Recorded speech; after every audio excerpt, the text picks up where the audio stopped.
সৃষ্টিকর্তা যাকে জিতিয়ে দেন, মানুষ তাকে কখনো হারাতে পারে না।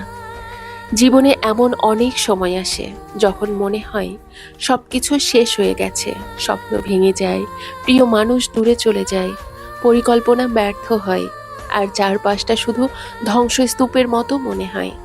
কিন্তু জীবনের একটি গভীর সত্য হলো, প্রতিটি ধ্বংসের ভেতরই নতুন নির্মাণের বীজ লুকিয়ে থাকে।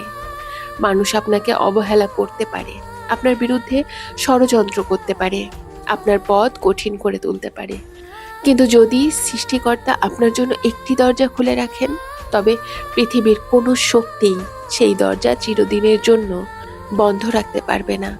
তাই মানুষের বিচার দেখে হতাশ হবেন না, কারণ মানুষের চোখ সীমিত, কিন্তু সৃষ্টিকর্তার পরিকল্পনা সীমাহীন।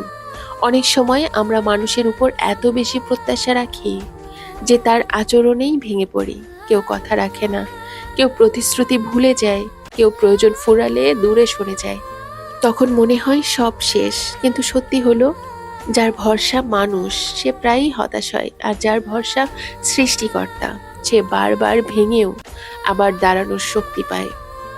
মনে রাখবেন, বিলম্ব মানেই বঞ্চনা নয়, প্রতীক্ষা মানেই প্রত্যাখ্যান নয়, আর আজকের ব্যর্থতা মানেই আগামীকালের পরাজয় নয়।